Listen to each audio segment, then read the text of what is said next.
আসসালামু আলাইকুম ওয়া রাহমাতুল্লাহি ওয়া বারাকাতুহু। কেমন আছেন আমার আদরের কলেজার টুকরা আপুরা? সবাই ভালো থাকুন, আল্লাহ সবাইকে সুস্থ রাখার তৌফিক দান করুন, এই দোয়া সবসময় করছি। এবং আপনাদের দোয়া আশীর্বাদে আমিও ভালো আছি, আলহামদুলিল্লাহ। আল্লাহর কাছে শুকরিয়া জানাচ্ছি। আপুরা, আজকে আমি আপনাদের সামনে হাজির হয়েছি শিং মাছ নিয়ে। শিং মাছ, টমেটো এবং মটরশুঁটি দিয়ে আমি রান্না করব। তো আমি এখানে চুলাতে কড়াই বসিয়ে দিয়ে আমি মটরশুঁটি দিয়েছি। তো মটরশুঁটিগুলো আমি এখন সরিষার তেল দিয়ে আমি ভেজে নেব।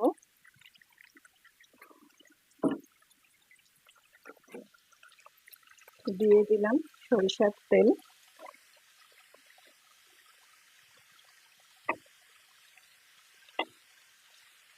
এখন আমি এখানে পেঁয়াজ কাটা দিয়ে দিচ্ছি।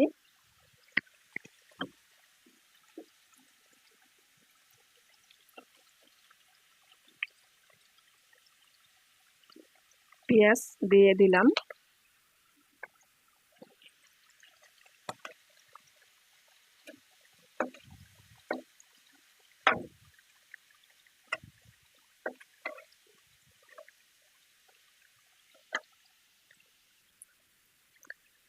তো মটরশুঁটি এবং পেঁয়াজ আমি দিয়েছি। এখন আমি আদা রসুন দেবো 1 চামচ পরিমাণ। আদা রসুন দিয়ে দিলাম।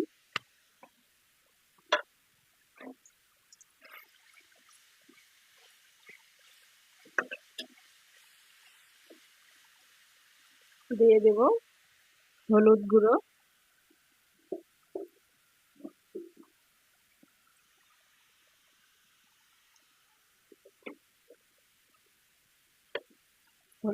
দিয়ে দিলাম। এখন আমি শুকনা মরিচ গুঁড়ো দিয়ে দিলাম। দিয়ে দেব জিরা গুঁড়ো এবং পরিমাণ মতো লবণ।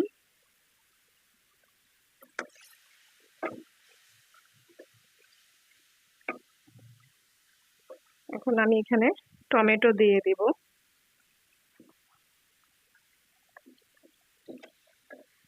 টমেটো দিয়ে দিলাম, একটু কষিয়ে নেব।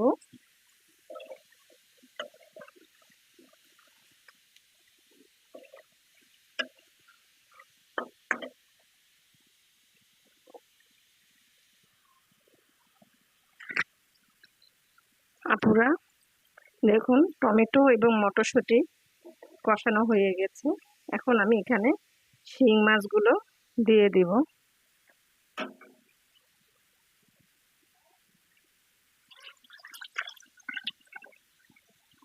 দেখুন, শিং মাছ আমি ভালো করে পরিষ্কার করে ধুয়ে নিয়েছি।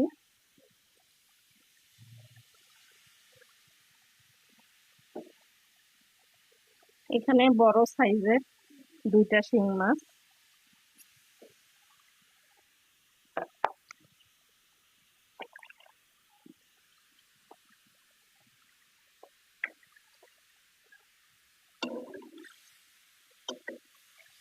একটু ভালো করে নেড়ে চেড়ে দিচ্ছি।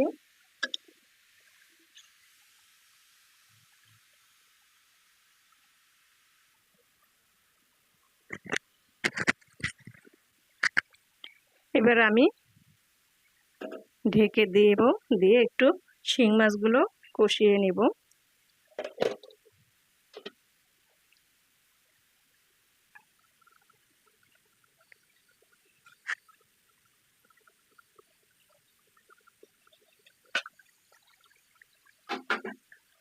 আপুরা দেখুন, শিং মাছ রান্না হয়ে গেছে। তো আমি এখন নামিয়ে নিচ্ছি।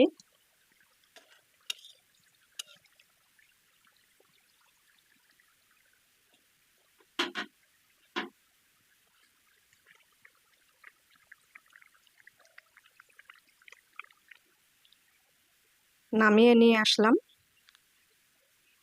টমেটো মটরশুঁটি দিয়ে শিং মাছ রান্না তরকারিটা।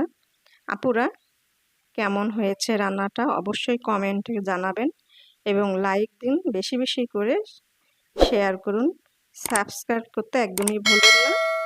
যারা নতুন আপুরা দেখছেন তারা পাশে বেল বাটনটি ক্লিক করে আমার ভিডিওর পাশে থাকবেন। তো কথা হবে আগামীকালকে বিকাল 4টায় আমার ভিডিও আপলোড হবে। সবাইকে দেখার জন্য আমন্ত্রণ রইল। সবাই ভালো থাকবেন ও সুস্থ থাকবেন এই দোয়া কামনা করে রেখে দিচ্ছি। আসসালামু আলাইকুম ওয়া রাহমাতুল্লাহি ওয়া বারাকাতুহু।